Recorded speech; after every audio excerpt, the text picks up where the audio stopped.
Even men at the top of their game find themselves wanting more from life. Whether it's more meaning, unshakable confidence, a bigger impact, more money, deeper love, a hotter sex life, or a powerful legacy. Find out how good your life can be on this episode of Man Alive. Also, as I've supported men in their love and work lives for 15 years now, many men have asked me for the right words to say to be more attractive, desirable, and more of a leader. And I've found it's not so simple as giving scripts or lines. Because at the root of a connected and affectionate relationship and being more effective and inspiring at work is your ability to influence others. But most often, influence is not gained or lost with words. It's from what I call the invisible factors. So I created a quick guide for you called 3 Ways Men Lose Influence at Work and with Women, so you can understand how these invisible factors work and what has women and colleagues both more inspired to say yes.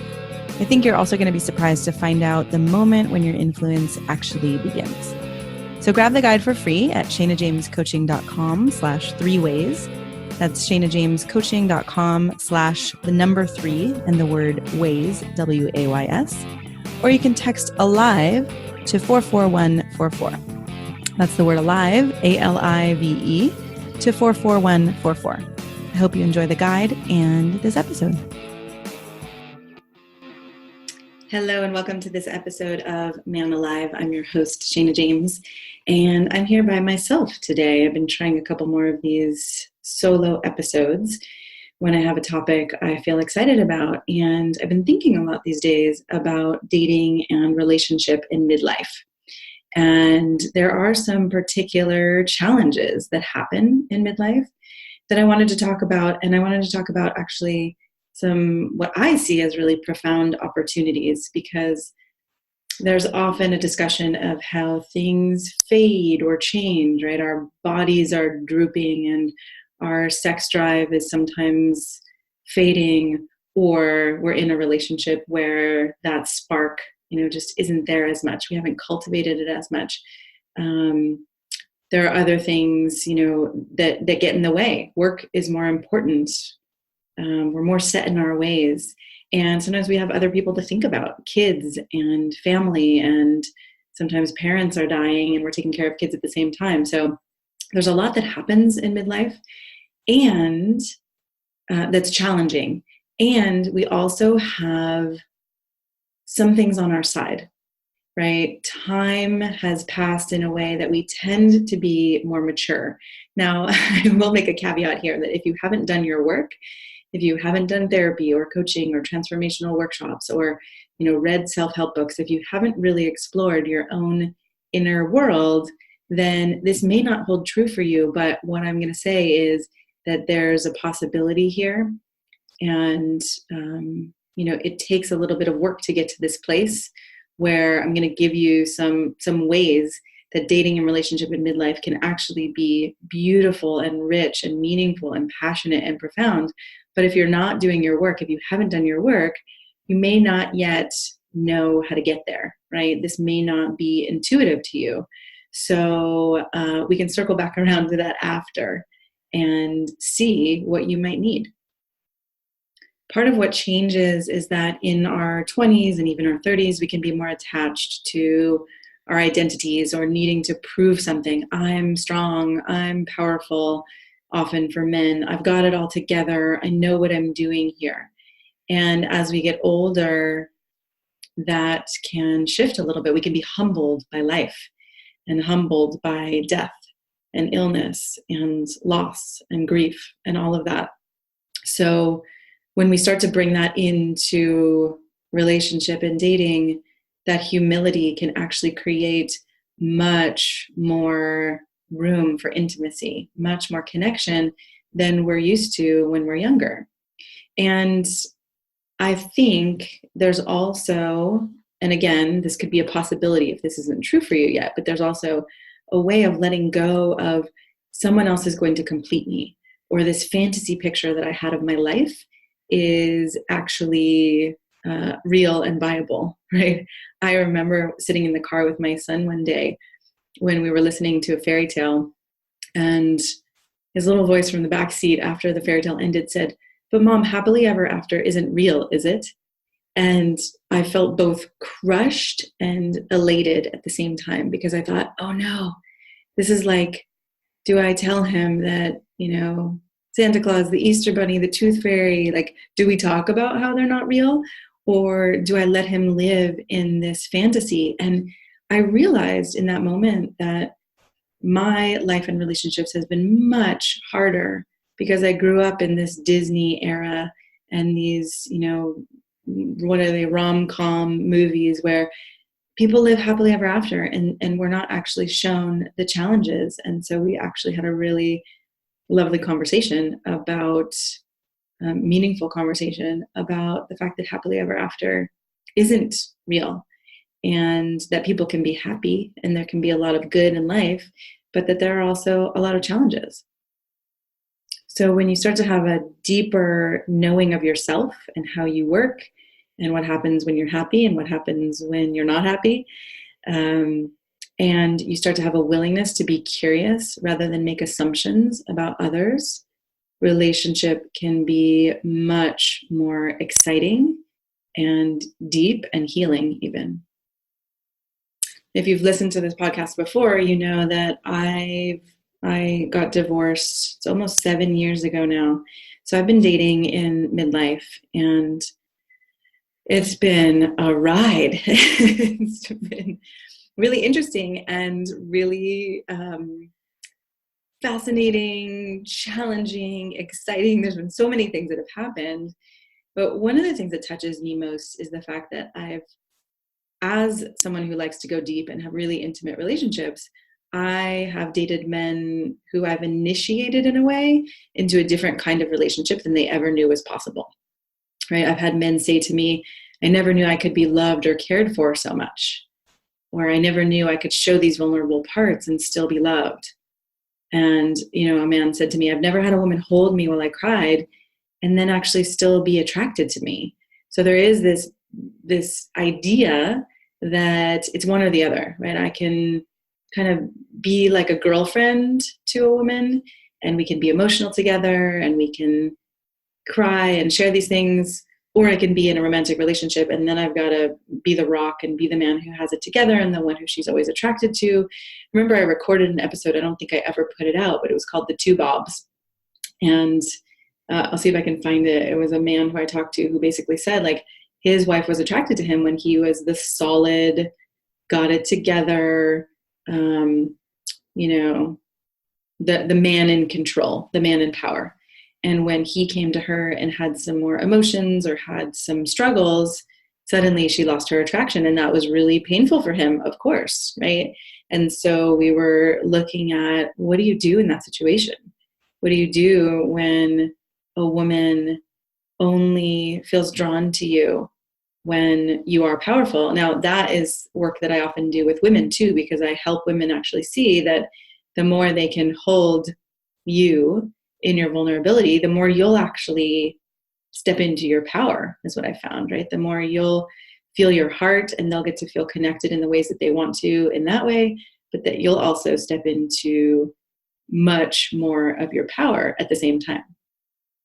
So even though it's been really heartbreaking for me in a lot of ways to be dating in midlife and dating with a kid, and the intense logistical challenges that come up, it's also been really beautiful and profound. And it's had me look at love and relationship in a totally different way. I remember after being divorced, I had this realization that I didn't even really know what love was. And it was a little bit of I don't know if I would say it was totally jaded, but it was definitely a thought where it wasn't my most optimistic and positive, right? But at the same time, it helped me really understand a couple different things. I mean, it helped me understand that love, lust, and partnership are three completely separate tracks, right? We can be in love with someone, we can have lust, but partnership isn't always just a given as a result of that. It also helped me really look at the fact that we tend to relate to love as a sensation, right? I remember one time I was dating after being divorced, and I was sitting on the couch with a girlfriend of mine, And she was asking me about how it was going. And I said, oh my God, I feel this warmth in my heart. My heart feels so light. And then I looked at her and I said, is this what people call love? Like, I literally had lost the connection between my emotions and sensations and these concepts. And in that moment, I also really got, oh my gosh, we talk about love as a feeling. But I had a really wise friend once who talked about love as more of an action. And one of the things I think that happens in our midlife is that we actually get to practice loving, and we get to love, I think, in ways that are more generous and more kind than we did in the past, when it's more likely when we're younger to try to want to get something from a person or from a relationship. And I had another really wise friend who said relationship is a horrible place to try to get something, and a really beautiful place to try to co-create something. I should probably take the try out, right? So it's a horrible place to try to get something, and a beautiful place to really co-create something with another person. So I now see that people come into our lives for many, many reasons. And sometimes it's for love. Sometimes it's for sex. Sometimes it's to guide us to something. I remember a date I went on with a man where it was so clear we weren't meant to be together, but he reminded me of a spiritual practice I'd done years before. And it was like this light bulb went off, and I knew that it was time to start it again. I've also been with men where there's incredible healing, whether it's emotional or physical, or, we often choose relationships that are completing or attempting to kind of rewrite stories from our past, from something we didn't get from a parent or, an adult figure in our life. And so when we actually look at relationships as a potential to heal, rather than we're just in this for the high or the passion or the fun, then again, we start to have these really profound experiences. So I want to give you 5 ways to tap into both the power, I would say, and the beauty of dating and relationships in midlife. The first one I have for you is to take on the view that life is precious and stop taking people for granted, right? I have had people in my life die suddenly, have heart attacks, have, suddenly get cancer, right? There are things that are happening in midlife that don't usually happen in our earlier life. And when you start to see that the end may be nearer than we realize, or that it could actually come at any time. I mean, that could happen when we were younger. People get hit by cars. I mean, there are accidents and things like that.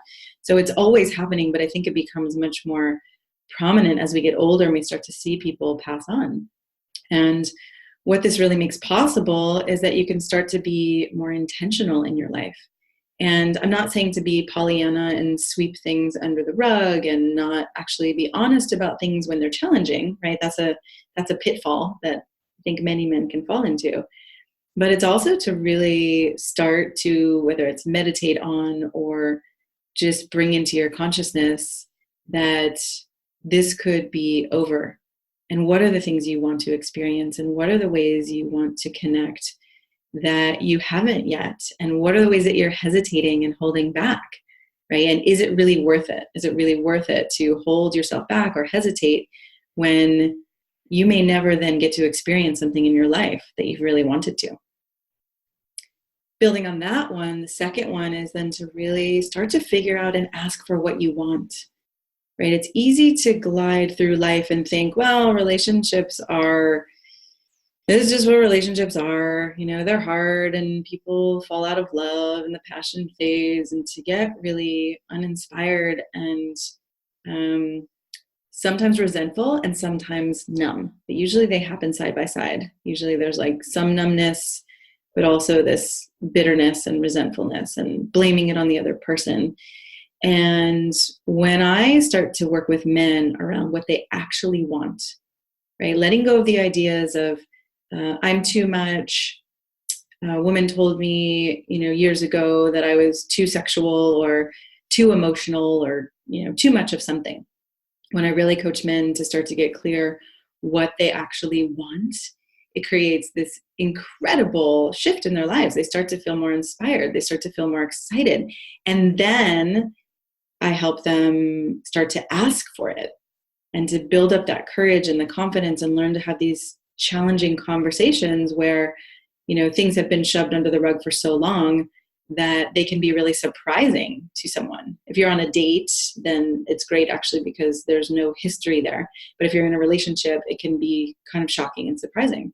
But as you learn to have these challenging conversations, or to sit with a woman when she feels confused or upset or frustrated or really sad, that you are actually being honest at this point about wanting more passion and feeling your relationship fading or things like that. When you can actually start to sit with those emotions without just saying, oh, okay, forget it. Then I guess we'll just leave that and I won't even try to have it. When you can not do that, and when you can not get really upset and frustrated and start to react, then you can start having the really deep conversations where you're both starting to be there for each other, to help each other be more fulfilled, to help each other feel more joy and more preciousness in life. The third one is you can start to get clear that you're upset, right? When you feel pissed, when you feel disappointed, all those things, that is a doorway to healing for you. And I'm not going to say that the other person has no part, right? There is a dance, and I actually believe every dynamic you play a part, whether you're choosing or not choosing. Not choosing is a choice. I used to really look at my parents' relationship and see, okay, the person who's more dominant and, more angry, I would side with the person who was more vulnerable and took less action. And then I started to see, when you don't stand up for yourself, that is actually an action, right? That creates a dynamic. So there are two sides and two dancers in every dance. But when you start to turn your attention back to yourself rather than blaming another, and really get clear that what you're upset about is often something that's older, that's not just happening in this relationship dynamic, but it's been happening often your whole life, then you can start to heal and you can start to have more connection and intimacy where before there were fights or there was distance and deflecting each other. And you can even learn your own style of what happens when you don't get what you want, what happens when you engage in conflict. You can even, one of the things I've done in relationships is created a user manual where we each started to track our less than stellar actions and behaviors. And so that we would both actually know, oh, here's what happens when I don't get what I want. And actually, here's what would be really helpful from you, right? Not to put all my responsibility on someone else, but if I'm not getting what I want, I'm getting kind of grumpy, what would be really helpful would be maybe for you to just remind me that I'm loved and that you actually do care. And then I could actually soften and relax and feel like you're still here on the same team with me, as opposed to we are on opposite teams. All right, the fourth way you can tap into the power and beauty of dating in midlife is to consider why you're actually in a relationship or dating. Right? When we're younger, it's often just a thing to do. We want to start a family, we want to have sex, we want to have someone to play with. But as we get older, we're not always in relationship for the same reasons, right? We may not want to have a family. We may, we may still want to have a sexual partner or someone to do things with, but there's such a deeper level we can go to when we start to ask ourselves, like, why am I in relationship? What is the purpose of this? And another question many men have really appreciated that I've given them is to ask, what's the highest good for each of us in this situation? So if you're dating, it might be, rather than asking, is this person my partner? Yes or no, having it be really binary. It's like, oh, what is the highest good for each of us here? Maybe this is going to be someone who opens my heart in a way that I haven't in a long time.